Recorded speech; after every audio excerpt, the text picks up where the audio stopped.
Salve Maria Santíssima, que é o Professor Júnior gravando mais um vídeo. Bom, esse vídeo hoje é em resposta a alguns ataques que têm acontecido, e um dos ataques que mais me incomodou e o mais absurdo dos ataques foi a Eucaristia. É impressionante como os protestantes têm uma aversão tão grande à Eucaristia que às vezes até me vem a dúvida se realmente são cristãos. Porque como pode muitas vezes falar tamanha bobagem sobre a Eucaristia? Então, um comentário de um certo, não sei se pode chamar de irmão, né? Porque é um comentário tão ofensivo, que ele diz assim: então agora está degludindo uma bolacha de farinha e água que literalmente virou um corpo humano com todos os atributos biológicos. Quando ingere, sente o gosto e a textura da carne humana, consegue sentir na boca os cabelos, os dentes, as unhas, as cartilagens, os excrementos dos intestinos. Olha que absurdo. Se consegue sentir tudo isso, tem gosto de canibal. Um comentário desse é tão... às vezes assim, posso até falar para dizer, é um comentário tão sem noção, vou usar esse termo, sem noção, que merece uma resposta de forma biblicamente, merece uma resposta com contexto histórico, usando a patrística, e merece uma resposta usando também o relato sobre os milagres eucarísticos. Vou começar pelas Sagradas Escrituras. Claramente, vou pegar aqui a minha Bíblia, né? Os protestantes gostam de dizer que católico não lê a Bíblia, né? É porque talvez nunca foi uma missa. Porque na missa ela é feita a leitura. Bom, lá no Evangelho de João, no capítulo 6, eu vou abrir aqui a minha Bíblia Sagrada. Lá do versículo 51, no Evangelho de São João, no versículo 51 até o 58, Jesus está falando da Eucaristia. Mas impressionante que os protestantes dizem que lê as Sagradas Escrituras, lê a Bíblia Sagrada, que católico não lê. Mas essa passagem de João 6, 51 ao 58, na Bíblia de vocês não tem? Vocês tiraram também essa passagem? Já não ficaram contentes em retirar os 7 livros, né? Os livros deuterocanônicos, que já foram compilados aí no IV século, e que mentirosamente alguns protestantes dizem que foi incluída no Concílio de Trento, que não corresponde com a realidade. Então, vocês retiraram essa passagem também? Porque diz assim, lá no versículo 51, eu sou o pão vivo que desceu do céu. Quem comer deste pão viverá eternamente. E o pão que eu darei é a minha carne para a vida do mundo. Os judeus discutiam entre si, como pode ele nos dar a sua carne a comer? Jesus disse, em verdade vos digo, se não comerdes a carne do Filho do Homem e não beberdes o seu sangue, não tereis a vida em vós mesmos. 54. Quem come a minha carne e bebe o meu sangue tem a vida eterna, e eu ressuscitarei no último dia. Com efeito, minha carne é verdadeira comida e meu sangue é verdadeira bebida. Versículo 56. Quem come a minha carne e bebe o meu sangue permanece em mim e eu nele. Versículo 57. Como o Pai que vive me enviou e eu vivo pelo Pai, também o que comer de mim viverá por mim. 58. Este é o pão que desceu do céu. Não é como maná que os vossos pais comeram e morreram. Quem come deste pão viverá para sempre. Aqui comer, literalmente, comer o corpo de Cristo. A palavra aqui, lá no grego, tem significado de mastigar. Mastigar o pão. Passo por cima, vocês passam por cima disso aqui, não lê, não tem na Bíblia de vocês. Está aqui claro, claramente. Jesus falando, eu sou o pão. Quem comer de mim terá a vida eterna. Ele diz, quem beber do meu sangue, aqui é a Eucaristia. Ele diz, quem come minha carne e bebe o meu sangue tem a vida eterna e eu ressuscitarei no último dia. Com efeito, minha carne é verdadeira comida e meu sangue é verdadeira bebida. Versículo 56 diz, quem come a minha carne e bebe meu sangue permanece em mim e eu nele. E o 57, como o Pai que vive me enviou e eu vivo pelo Pai, também o que comer de mim viverá por mim. Lá em 1 Coríntios, capítulo 11, que é uma passagem também muito conhecida na Epístola de São Paulo aos Coríntios, São Paulo, estou indo até lá, ele vai falar o seguinte, lá no versículo 23, de fato eu recebi do Senhor que também vos transmiti. Na noite que se entrega, o Senhor tomou o pão e depois de dar graças, partiu e disse, isto é meu corpo entregue por vós.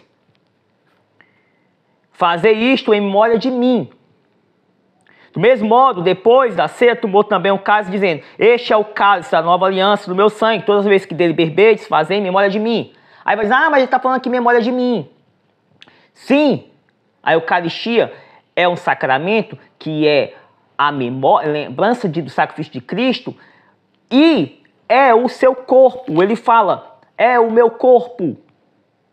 Para que lembrança maior do que comer o próprio corpo de Cristo? A prova é tanta que o entendimento de que realmente é o corpo de Cristo, de que São Paulo, ele diz, portanto, todo aquele que comer do pão, beber do cálice do Senhor indignamente, será culpado contra o corpo e o sangue do Senhor.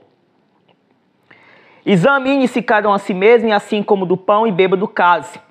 Pois quem come e bebe sem distinguir devidamente o corpo do Senhor, come e bebe para a sua própria condenação. Se for só algo simbólico, por que essa preocupação de dizer que está comendo para a sua condenação? E ele continua dizendo assim, é por isso que há entre vós muitos enfermos e doentes, e não poucos que têm morrido. Tem morrido. Aqui é algo sério. Eucaristia é sério. Não é brincadeira. Eucaristia é o ponto principal da missa e da fé. É impressionante como os protestantes dizem que creem em Deus, mas limita Deus. Acha que Deus não tem capacidade de que o pão se transforme no corpo dele, o vinho no sangue dele, sem alterar o sabor. Como ele diz, tem gosto de carne. Isso aí é gnosticismo, que foi combatido logo nos primeiros séculos, onde acredita que a matéria é ruim e que, por ser a matéria ruim, Deus não poderia habitar na matéria. Por isso que eles até negavam que Cristo não tinha um corpo verdadeiro, porque a matéria é ruim. Quando eles dizem que, quando esse irmão aí, vou chamar de irmão, ele comenta isso, ele está limitando Deus e dizendo que a matéria é ruim, que Deus não pode habitar na matéria. Ele está limitando Deus, um Deus que é onisciente, onipotente, onipresente. É um Deus que tudo pode. Será que Deus não pode, o Senhor Jesus Cristo não pode fazer isso, esse milagre?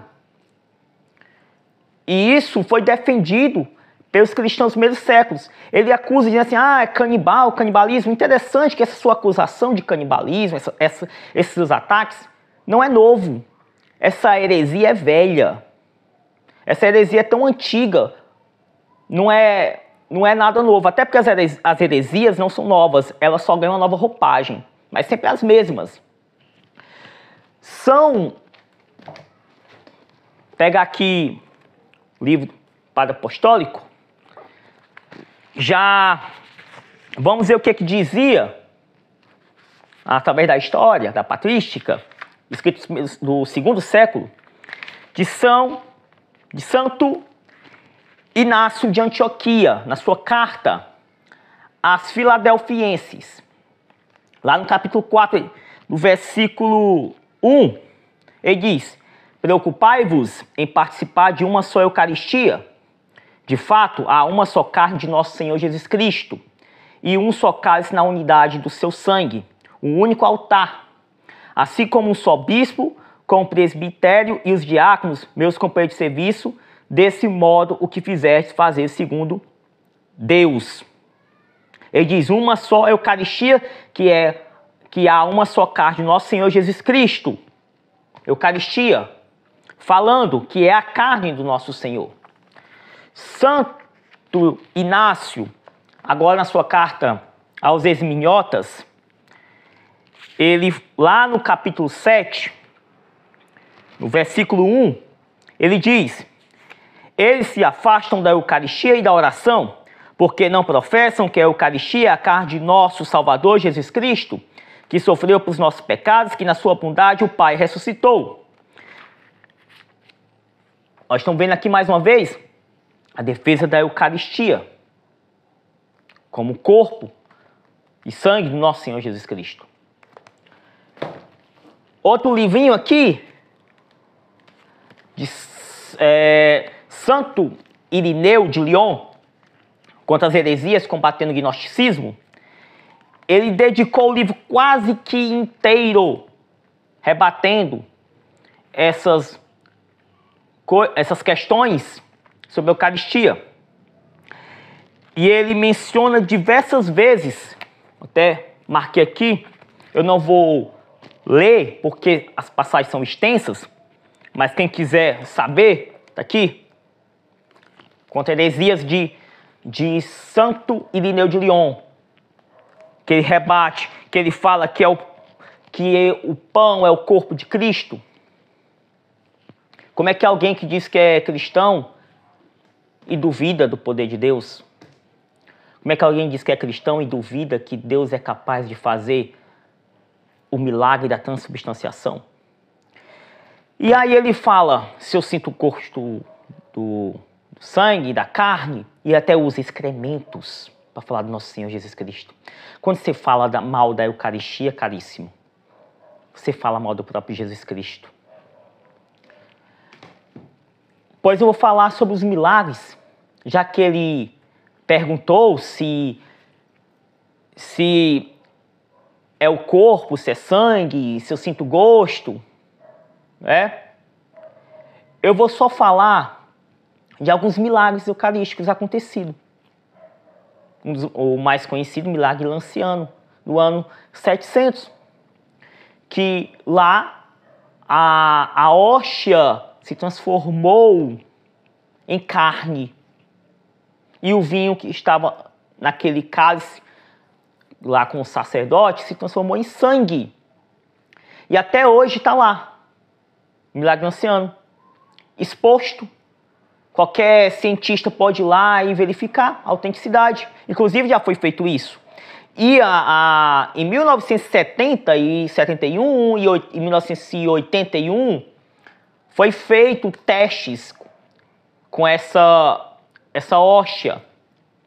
E eles constataram que aquela hóstia é a carne e o sangue, de fato, de espécie humana.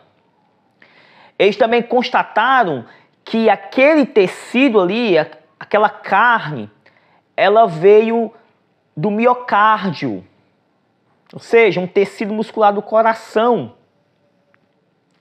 Também constataram que aquela carne e sangue são do tipo sanguíneo AB, que coincidentemente,